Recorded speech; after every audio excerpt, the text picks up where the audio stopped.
ఆ వాసన మనుషులు ఎంత మనకి ఇష్టమైన వాళ్ళు కావచ్చు, కానీ అది కుళ్ళిపోయిన తర్వాత దాని వాసన మన ముక్కు పుటల్లోకి పోయినప్పుడు, మన ఆరోగ్యాలు క్షీణించినప్పుడు అనేక సార్లు నేనైతే హాస్పిటళ్లలో టీబీతో కూడా పడిపోయాను. ప్రతి ఎన్కౌంటర్ అప్పుడు పోవాల్సి వచ్చేది, వారాల కొద్ది ఉండాల్సి వచ్చేది.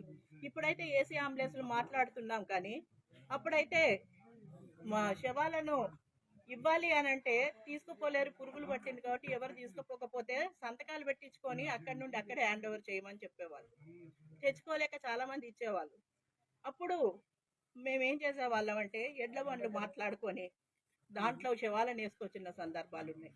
ఒక్క జీబు మాట్లాడుకొని 400కు 500కు కాళ్ళు కడుపులు పట్టి డ్రైవర్ని ఆ శవాలను తీసుకొచ్చి ఎన్ని మండల కేంద్రాలు ఉన్నాయో అన్ని మండల కేంద్రాల వరకు తెల్లవారు వరకు పేపర్లు వేసుకుంటూ పోతారు చూడండి. అట్లా ఒక్కొక్క శవాన్ని ఒక్కొక్క ఇంటికి ఇచ్చి వెళ్ళిపోయిన రోజులు ఉన్నాయి. మేము అన్నాలు తినేవాళ్ళం కాదు, నీళ్లు తాగడానికి కూడా మా దగ్గర డబ్బులు ఉండేది కాదు. చెవుల మీద ఉన్నా, ముక్కుల మీద ఉన్నా, ఎక్కడున్నా కూడా మేము అక్కడ తాకట్టు పెడితే తాకట్టు, అమ్మగలిగితే అమ్మి కూడా ఆ శవం ఇంటికి వచ్చేది కావాలి. ఎందుకంటే ఒక శవాన్ని వదిలేస్తే అన్ని శవాలను వదిలేయాల్సి వస్తుంది. ఒక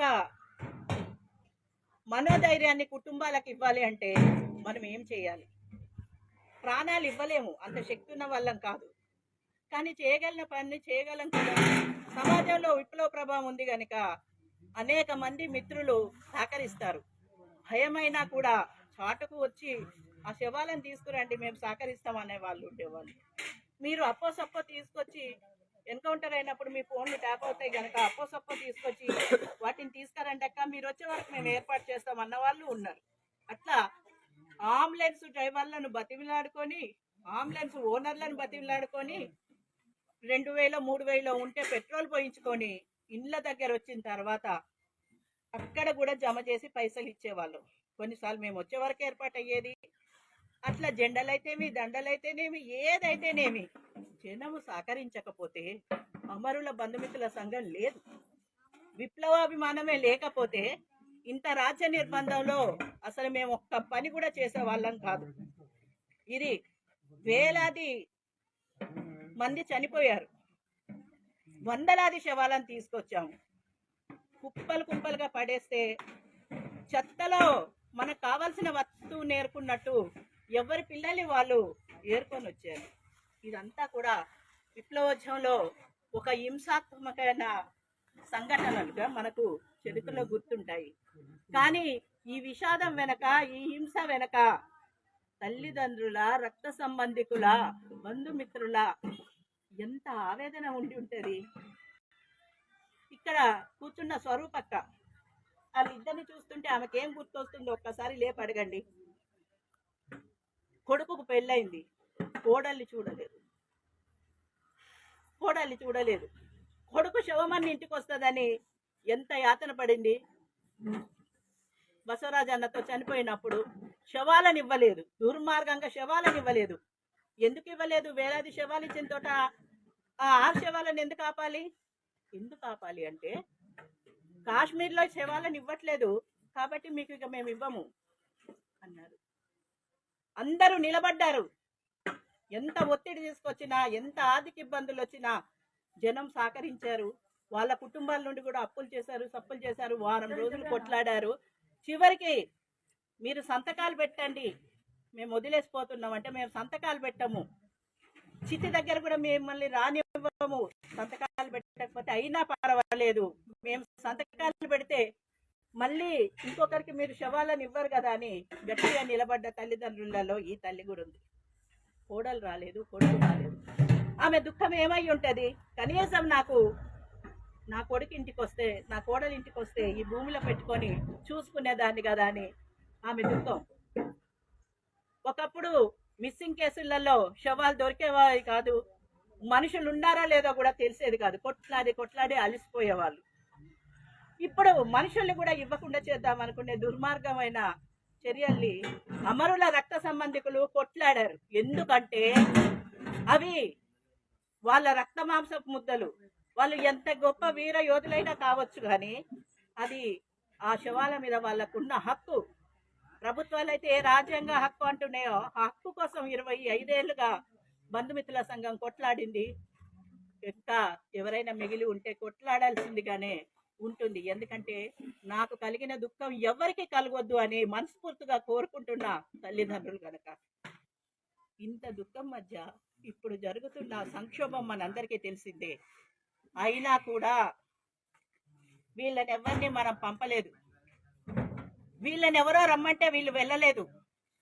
వాళ్ళు ఎవరో పిలిస్తే వెళ్ళారు. వాళ్ళు వచ్చారు, వీళ్ళు చనిపోయారు అని అంటే మన వాళ్ళని మనం కించపరిచినట్టయితది. వాళ్ళ రాజకీయ చైతన్యాన్ని తక్కువ చేసినట్టయితది. వాళ్ళ త్యాగం మీద మనకు అపనమ్మకాన్ని పెంచుకున్న వాళ్ళం అవుతాము. నేను బంధుమిత్రుల సంఘం నాయకురాలుగా చెప్తున్నాను, మన వాళ్ళు గొప్ప వాళ్ళు అన్నిటికీ సిద్ధపడిపోయారు. గొప్ప నిర్బంధంలో నిలబడ్డారు.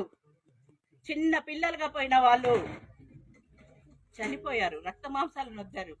నేనంటాను, ఏ చేతగాకనో లేక ఏ కారణం చేతనో నిజంగా వాళ్ళు చెప్తున్నట్టుగా ఈ రోజు సాయుధ పోరాటం చేయలేకనో వచ్చిన వాళ్ళు రానిగాక, పోయిన వాళ్ళ అమరత్వాలను తక్కువ చేసేవాడెవడు?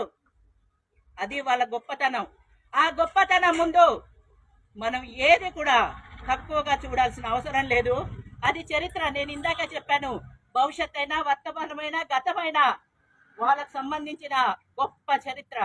ఆ గొప్ప చరిత్రను వాళ్ళు మనకి ఇచ్చిపోయారు. అది ప్రజల కోసం ఇచ్చారు. కాబట్టి నేను అంటాను, ఈ అమరత్వాల ముందు ఎవరైనా తలదించాల్సిందే. ఒకరు బయటికి మాట్లాడొచ్చు, ఒకరు సిగ్గుతో లోపల. ఏదైనా ప్రజలకు విప్లవం అవసరం అనుకుంటే, ఎక్కడైతే అణచివేత ఉంటుందో, తిరుగుబాటు ఉంటుందో, అక్కడి నుండి మళ్ళీ విప్లవం పుట్టుకు వస్తుంది. ఇది చరిత్ర. మనకు అనేక దేశాల్లో ఉన్న చరిత్రే మళ్ళీ పునరావృతం అవుతుంది. కాబట్టి ఏదైనా వేచి చూద్దాం. ఏదైనా ఎవరికి విప్లవం అవసరమో వాళ్ళు మళ్ళీ కొట్లాడి విప్లవాన్ని తీసుకొచ్చుకుంటారు. ఆ అభిమానం లేకపోతే ఇక్కడ 10 మందిని కూర్చోవలసిన పరిస్థితి ఏం లేదు. వైరాగ్యం మనల్ని చుట్టేస్తే గనక ఈ నలుగురం కూడా ఇక్కడికి వచ్చే వాళ్ళం కాదు. ఈ రోజు నలుగురం కావచ్చు, రేపు 40 మందిని కావచ్చు, 4000 మందిని కావచ్చు. ఏదైనా చరిత్రలో అన్ని సాధ్యమయ్యాయి. ఈ అమరత్వాలు అన్నిటినీ నిలబెడతాయి. కాబట్టి మిత్రులారా, నేను అంటున్నాను, మనము అమరుల రక్త సంబంధికులము, అమరుల బంధుమిత్రులము. మన వాళ్ళు ఎవరో చెప్తే పోలేదు, వాళ్ళంతటా వాళ్ళు వెళ్ళారు. వాళ్ళంతటా వాళ్ళు ప్రాణత్యాగాలు చేశారు. ఆ త్యాగాలు గొప్పవి. కాబట్టి మన కుటుంబాలలో ఆ బాధ ఉంటుంది, ప్రతి ఒక్కరికి ఉంటుంది. కొద్దిమందికి అయితే అనిపించవచ్చు, ఈ మధ్య కొత్త కాలంలో చనిపోయిన వాళ్ళకు 4 రోజుల ముందు వీళ్ళంతా వచ్చి ఉంటే మా వాళ్ళు కూడా కొద్దిమంది వచ్చేవాళ్ళు కానీ కావచ్చు కదా అని అనిపించవచ్చు. కానీ చరిత్ర కదా, నువ్వు నేనేం చేస్తాము, గాలం వేసినట్టు లాగలేము కదా కాలాన్ని. కాబట్టి ఇది విప్లవోద్యమ చరిత్ర, ఇది ప్రజల చరిత్ర. ఈ చరిత్రలో ఇంకా ఇంకా హింసాత్మకమైన చర్యలుంటాయి. ఇంకా ముందు ముందు చాలా దుర్మార్గమైన ప్రభుత్వ పాలన ఉంటుంది. ఎంతో మంది చనిపోతారు. మన వాళ్ళైతే ఎవరి కోసం చనిపోయి దండకారణ్యం అని అంటున్నాం, అక్కడ కొట్లాడారో. ఇప్పుడు ఆ ప్రజల పరిస్థితి ఏంటి? మనలాగా మాట్లాడే పరిస్థితి ఉందా? మనలాగా కూర్చునే పరిస్థితి ఉందా? ఈరోజు వచ్చిన వాళ్ళు రాగా ప్రజలంతా ఏమయ్యారు? ఏ దానికోసం అయితే వాళ్ళు కొట్లాడారో, ఇంత హింసను భరించారో, ఇప్పుడు అక్కడ ఫ్యాక్టరీలు వస్తున్నాయి. అక్కడ దుర్మార్గమైన సైనిక పాలన ఉంది. కొద్దిమంది వీళ్ళతో వచ్చిన వాళ్ళు జైళ్ళలో ఉంటున్నారు, కొద్దిమంది క్యాంపులలో పోతున్నారు, కొద్దిమంది ఇంట్లో కాక ఎక్కడ ఉండలేక నలిగి నలిగి చిత్రహింసల పాలవుతున్నారు. మొన్న చూసాం మనం. ఇప్పుడు నిన్న వచ్చిన మల్లా రాజిరెడ్డి అన్న భార్య బయట ఉండలేక, నిర్బంధాన్ని తట్టుకోలేక చివరికి ఆమె ఆత్మహత్య చేసుకుంది. చాలా సంవత్సరాలుగా పార్టీలో ఉన్న మనిషి ఎందుకు మనోధైర్యాన్ని కోల్పోయిందో తెలియదు, ఎందుకు ఎవరం ఆసరివ్వలేకపోయామో తెలియదు, ఏమి జరిగింది తెలియదు. ఏది ఏమైనా కూడా ఇట్లాంటి అడవులలో అనేకం జరుగుతున్నాయి. ఈ మధ్య కాలంలో ఒకప్పుడు పార్టీ ఉంటే 4 మాటలు బయటికి తెలిసేటి. ఒకప్పుడు 4 విలేకరులను రాణిస్తే 4 విషయాలు బయటకు వచ్చాయి. ఇప్పుడు మొత్తం సైన్యం చేరిన చోట మహిళల మీద ఎన్ని అత్యాచారాలు జరిగినా, ఎన్ని మరణాలు సంభవించినా, ప్రజల్ని చంపేసినా, ముక్కలు ముక్కలుగా నరికినా కూడా ఈ రోజు బయటకు వచ్చే పరిస్థితి లేదు. చిన్న భిన్నమైన జీవితాలు ఉన్నాయి. కాబట్టి నేను అంటాను, మన అమరులు మనకు నేర్పింది ఒక్కటే, ప్రజల కోసం సర్వస్వం త్యాగం చేయడానికి వెళ్ళాము. మమ్మల్ని అర్థం చేసుకోండి, మా ఉద్యమాన్ని అర్థం చేసుకోండి. వీలైతే ఉద్యమానికి ఒక కీచు గొంతునైనా మీరు సంఘీభావం తెలపండి, లేదంటే మమ్మల్ని మన్నించి క్షమించండి అన్నారు. ఇప్పుడు అదే అర్థం చేసుకుందాం. వాళ్ళు పనిచేసిన చోట ఏమవుతుంది, ఆ ప్రజలు ఏమవుతున్నారు, ఈ ప్రభుత్వాలు ఏం చేస్తున్నాయి, వాళ్ళ కోసం ఆరాటపడదాం. పోయిన మన వాళ్ళ కోసం కాదు. మనకు ఆ వెళ్తే జీవితాంతం ఉంటుంది, దాన్ని ఎవరు తెచ్చియలేరు. అది గొప్ప జీవితాలు. ఇంకా మనమేమి దాని విషయం మాట్లాడలేము, ఎవడు మాట్లాడలేరు. కానీ వీళ్ళు అంత సాక్రిఫైస్ చేసిన చోట ఏమవుతుంది? గొప్ప చరిత్ర కలిగిన వరంగల్లో ఈరోజు నలుగురమో 10 మందిమో కూర్చునే పరిస్థితే ఉంది. మరి అడవులు ఏమవుతాయి? అడవుల్లో మనుషులు ఏమవుతారు? వాళ్ళ జీవితాలు ఏమవుతాయి? భద్రత లేని జీవితాలతో మనుషులు కొనసాగుతున్నప్పుడు ఏమవుతారో మన వాళ్ళు ఇచ్చిన కనీస జ్ఞానాన్ని, కనీస విప్లవ చైతన్యంతో మనం ఆలోచిద్దాం. ఏం జరుగుతుంది, ఏం జరగబోతుంది? ఈ జరిగేదానికి మనం మానవత్వంతో ఏమి మాట్లాడగలుగుతామో దాన్ని మాట్లాడుకుందాం కామ్రేడ్స్. దీన్ని అమరుల రక్త సంబంధికులంతా గమనించాలని, అమరుల బంధువుల సంఘంగా ఈ చైతన్యాన్ని కొనసాగించాలని కోరుకుంటూ మీ అందరికీ ధన్యవాదాలు. జోహార్లు అమరవీరులకు. కొనసాగిద్దాం అమరవీరుల ఆశయాలను.